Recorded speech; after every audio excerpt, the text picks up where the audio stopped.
Very good afternoon all. So today I would like to speak of the very powerful topic. So మన లైఫ్లో ఒక మానవుడి జీవితంలో life is not every time I used to say that life is not a bed of roses, life is not a plane. So in the life of human beings, every day is yesterday is not today, today is not tomorrow. మన లైఫ్లో humans లైఫ్లో sometimes చాలా pain ఉంటుంది, sometimes చాలా panic ఉంటుంది, sometimes చాలా pathetic. Life అనేది ఎప్పుడు ఒకలాగా ఉంటుంది. కొన్నిసార్లు చాలా బాధ ఉంటుంది, చాలా హార్ట్ బ్రేక్స్ ఉంటాయి, చాలా విపరీతమైన పెయిన్ ఉంటుంది. ఒక పెయిన్ వచ్చినప్పుడు, ఫెయిల్యూర్ వచ్చినప్పుడు, అలాగే విపరీతమైన ఒక సాడ్గా ఉన్నప్పుడు, సో లైఫ్లో జరిగిన ఇన్సిడెంట్స్ ఏదైతే ఉన్నాయో చాలా బాధాకరమైన ఇన్సిడెంట్ ఉండవచ్చు. ఎలా బాధగా ఉన్నప్పుడు, ఎలా హార్ట్ బ్రేక్గా ఉన్నప్పుడు, ఏదో సంథింగ్ బాధ జరిగినప్పుడు ఎన్ని రోజులని బాధతో ఉంటాం, ఎన్ని రోజులని పెయిన్తో ఉంటాం, ఎన్ని రోజులని అదే బాధతో ఉంటాం. ప్రపంచ హిస్టరీ తీసుకుంటే ఎవరినైనా మీరు తీసుకోండి.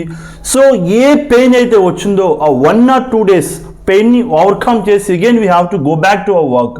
బట్ మీరు తీసుకోండి, ఈరోజు చాలామంది ఒక హార్ట్ బ్రేక్ వచ్చింది, సివియర్ హార్ట్ బ్రేక్, ఒక ఫెయిల్యూర్ వచ్చింది, లేదా సంథింగ్ ఏదో జరిగింది, లాస్ అయింది.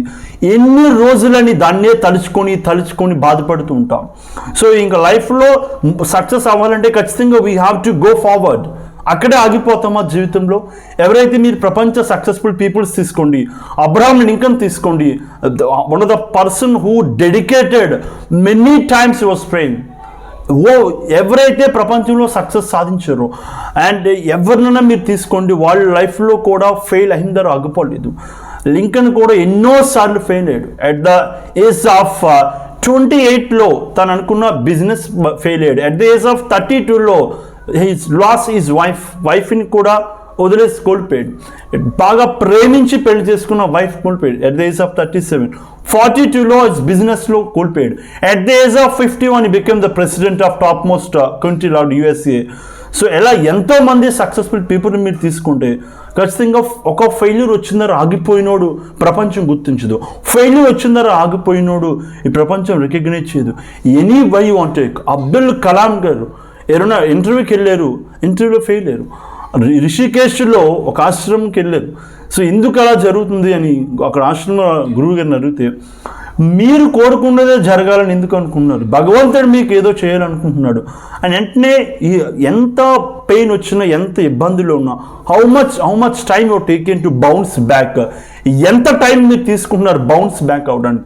ఒక బాధ వచ్చిందని అలా బాధతో ఉండిపోతామా? ఒక విపరీతమైన హార్ట్ బ్రేక్ వచ్చిందని హార్ట్ బ్రేక్లో అలా ఉంటామా? Reverse, never go reverse. So anything whatever it may be in our లైఫ్లో sometimes may be fall down, but how much time you are taking to bounce back అవడానికి ఎంత టైం మనం తీసుకుంటున్నాం? So అలా ఫెయిల్యూర్గా ఉండిపోతే ప్రపంచం మనం రికగ్నైజ్ చేయదు. సో ఖచ్చితంగా ఎంత time you taking to bounce back, ఎంత down అయ్యామో to come back to bounce back should not take more time to bounce back, because the world never recognize the failure people. ఈ world ఎవరైతే మీరు ఎవరైనా తీసుకోండి successful people, వాళ్ళు కూడా ఎన్నోసార్లు downfall ఉంటారు, వాళ్ళు ఎన్నోసార్లు పానిక్ సిచ్యువేషన్ గురౌ ఉంటారు, వాళ్ళు ఎన్నోసార్లు ఫెయిల్యూర్ గురౌ ఉంటారు. But how much time they take to come back and do the work. So my request, so మీరు maybe fall down sometimes, maybe, but don't live with the pain.